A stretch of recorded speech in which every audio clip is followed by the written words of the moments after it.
Halo semuanya. Nah, pada pertemuan kali ini kita akan membahas tentang pola penyajian dari negosiasi. Nah, mengapa kita mempelajari pola penyajian negosiasi ini? Tujuannya adalah agar kalian mengetahui bentuk dari pola penyajian dalam teks negosiasi. Nah, sehingga mohon diperhatikan dan didengarkan baik-baik video penjelasan tentang materi berikut ini. Kita masuk ke definisi berkaitan dengan pola penyajian dari negosiasi. Nah, negosiasi yang kita pahami itu selalu terjadi secara langsung atau secara lisan, atau kita bercakap-cakap dengan orangnya langsung. Nah, padahal negosiasi itu terbagi menjadi dua, yaitu ada lisan dan tulis. Nah, untuk negosiasi lisan itu adalah negosiasi yang kita lakukan secara langsung, bertemu dan bercakap-cakap dengan orang yang kita ajak negosiasi. Berarti partisipan yang ada di dalam proses negosiasi tersebut. Nah, contoh negosiasi lisan itu pada pertemuan sebelumnya sudah dijelaskan tentang percakapan anak dan ayah untuk memilih jurusan. Nah, itu adalah contoh dari negosiasi lisan yang dilakukan secara langsung. Nah, sedangkan negosiasi tulis adalah negosiasi yang disajikan dalam bentuk tulisan. Artinya, yang dimaksud dengan dalam bentuk tulisan ini adalah orang yang ingin bernegosiasi tersebut tidak bertemu secara langsung, tetapi melalui perantara sebuah surat. Nah, contohnya misalkan surat penawaran. Nah, mari kita lihat contoh dari negosiasi lisan terlebih dahulu. Nah, ini adalah contoh dialog dari negosiasi lisan. Walaupun di sini dalam bentuk tulisan dialog, tetapi yang dimaksud dengan lisan di sini adalah ada dua orang yang sedang bercakap-cakap secara langsung untuk menyampaikan proses negosiasi. Sehingga ini disebut negosiasi lisan. Lalu kita akan pindah ke negosiasi secara tertulis. Yang tadi sudah dijelaskan bahwa negosiasi tulis itu berarti orang yang bernegosiasi tidak bertemu secara langsung, namun melalui perantara sebuah tulisan. Dalam hal ini contohnya adalah surat penawaran. Nah, anak-anak, untuk mempermudah pemahaman kalian, silakan buka buku paket bahasa Indonesia yang di dalamnya ada contoh dari surat penawaran tentang Lazizan Ice Cream dan Bakery. Nah, dalam sebuah negosiasi tulis itu, dalam hal ini adalah surat penawaran, ada beberapa hal yang harus diperhatikan ketika kita menulis surat penawaran. Nah, yaitu sistematika atau urutan dari surat penawaran tersebut. Maksudnya adalah urutan penulisan dari surat penawaran. Nah, yang pertama, di bagian surat penawaran itu yang paling atas ada yang disebut dengan kop surat. Nah, bagian ini merupakan bagian kepala surat yang berisi lambang instansi. Jadi instansi ini maksudnya bisa toko, bisa instansi pemerintahan atau apapun itu. Intinya apapun yang ingin disampaikan melalui sebuah surat begitu. Nah, itu disebut lambang instansi. Jadi kalau di sini contohnya adalah lambang dari Lazizan Ice Cream dan Bakery. Lalu kemudian selain ada lambang, itu juga berisi alamat instansi. Nah, di sini berarti berisi alamat toko dari ice cream dan bakery.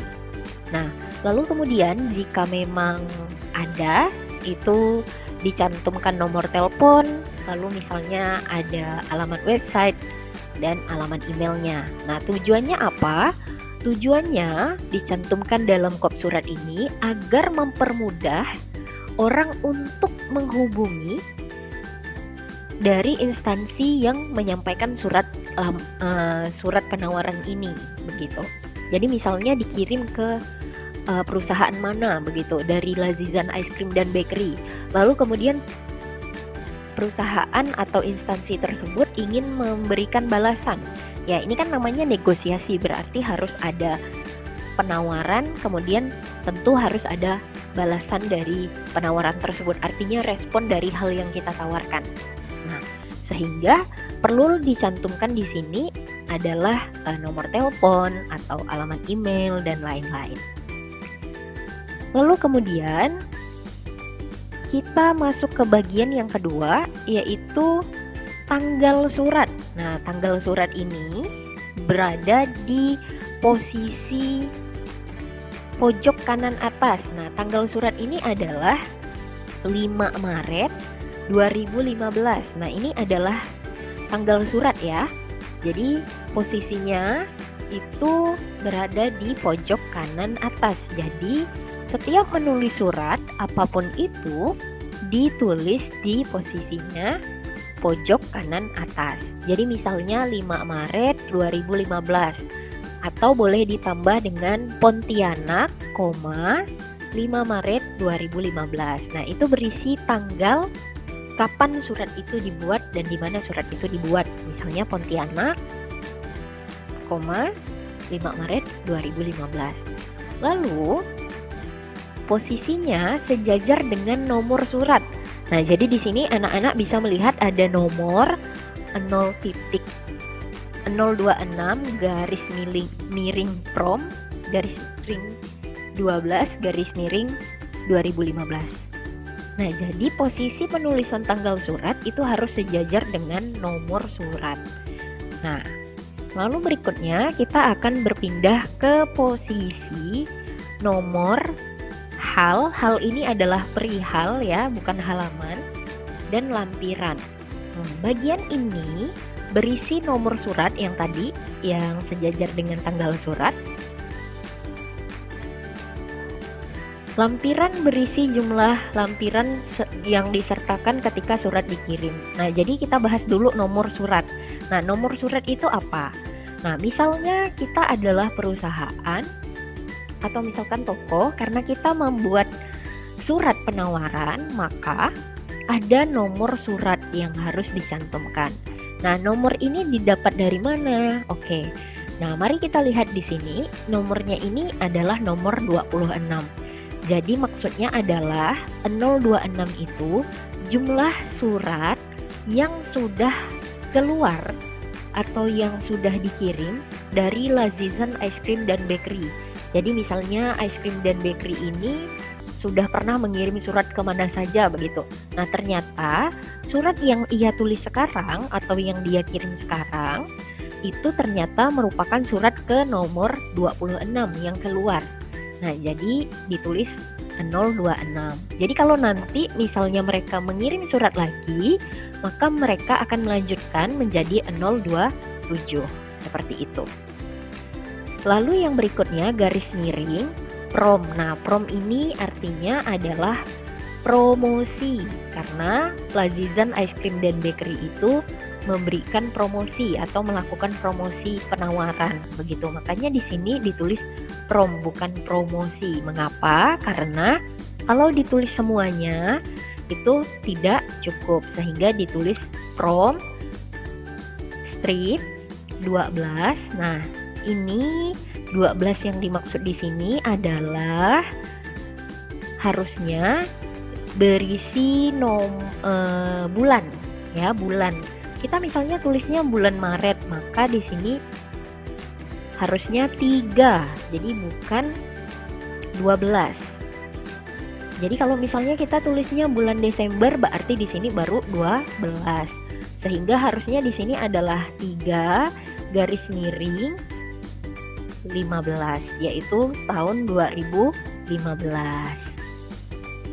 Nah, ini juga yang perlu diketahui ya, harusnya di sini ditulis dengan angka Romawi. Jadi bukan angka seperti kita menulis angka biasa, tetapi ditulis dengan bilangan Romawi. Jadi misalnya 3 berarti ada satunya sampai 3 kali, atau misalnya ini adalah 5 berarti ditulis dengan angka 5 Romawi. Garis miring 2015. Jadi tahunnya tetap menggunakan tulisan biasa, angka biasa, sedangkan untuk bulannya ditulis menggunakan angka Romawi dan menyesuaikan dengan bulan penulisan suratnya. Lalu kemudian kita pindah ke hal atau perihal. Nah, yang dimaksud dengan perihal di sini apa sih, surat kita itu bertujuan untuk apa? Nah, makanya di sini perihal penawaran produk spesial atau misalnya penawaran produk apa begitu. Ini contoh.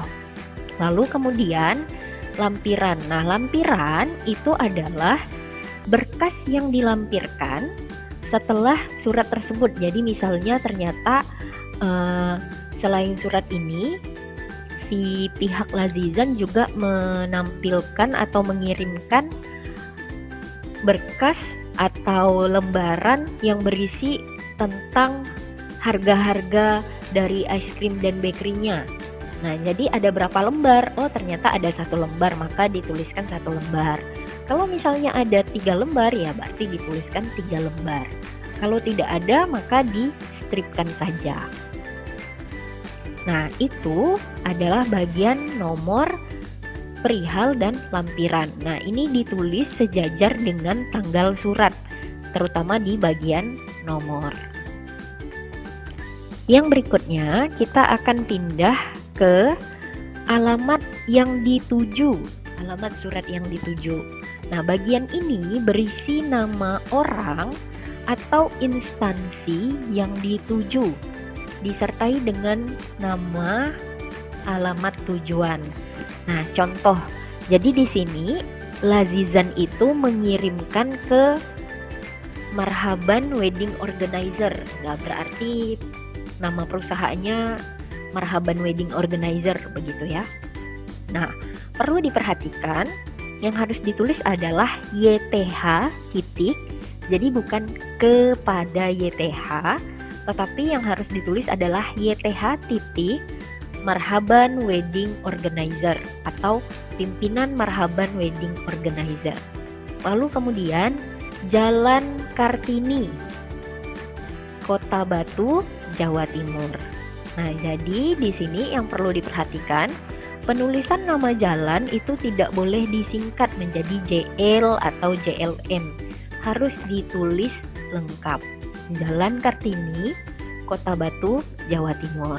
Nah, itu berarti wedding organizer, mohon maaf, ice cream dan bakery ini mengirim surat ke Marhaban Wedding Organizer.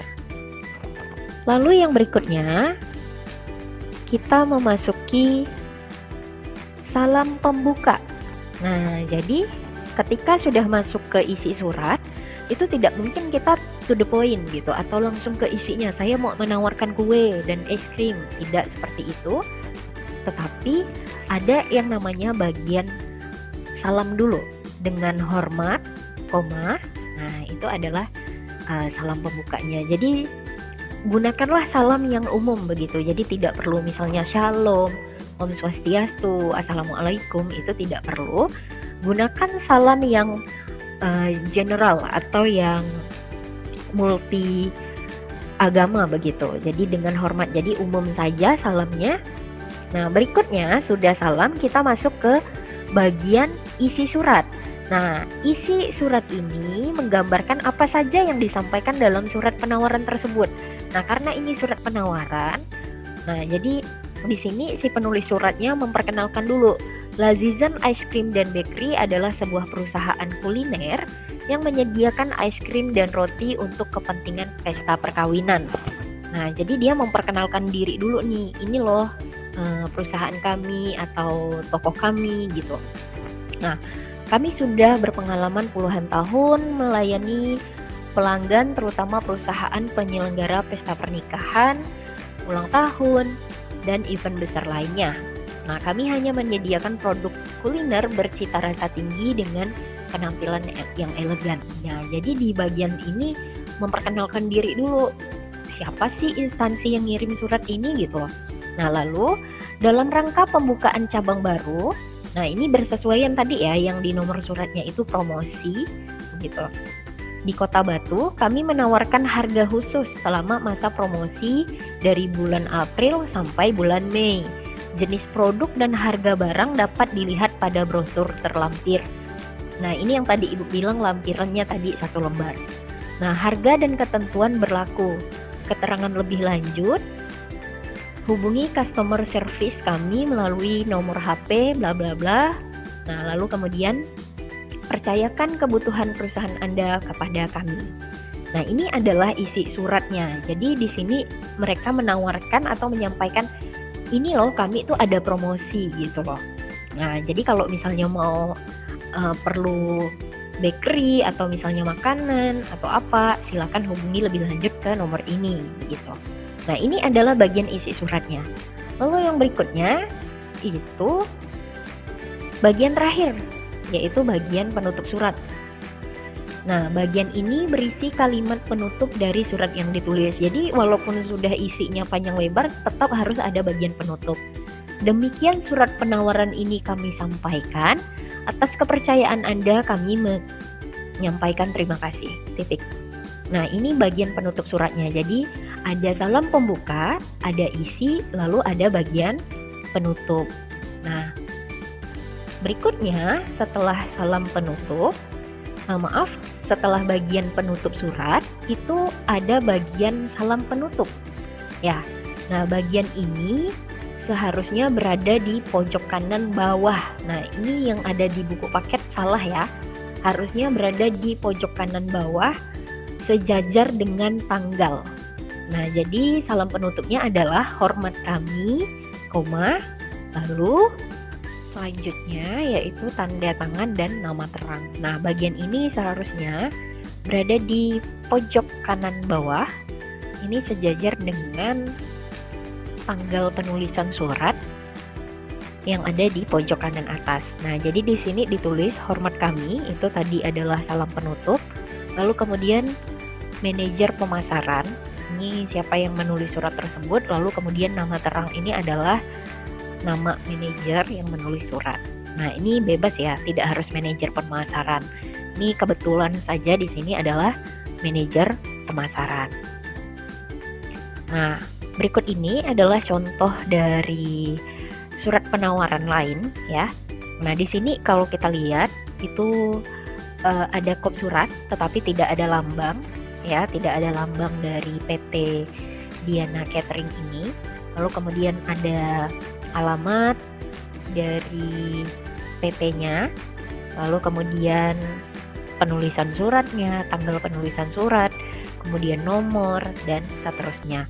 Nah, perlu dilihat juga bahwa dalam surat ini tentu ada penulisan-penulisan yang tidak tepat. Nah, tetapi di sini tujuan Ibu menampilkan ini adalah untuk menunjukkan bahwa sistematika suratnya itu kira-kira seperti ini, yaitu hormat saya atau hormat kami, lalu kemudian tanggal surat dan nama terangnya berada di pojok kanan bawah sejajar dengan penulisan tanggal surat di pojok kanan atas. Nah, itu dia sistematika dari surat penawaran ya. Harapannya adalah kalian bisa memahami sistematika dari surat penawaran ini sehingga nanti pada saat diberikan kuis kemudian ada menuliskan surat penawaran, anak-anak bisa mengerjakan dengan baik. Terima kasih, sampai jumpa.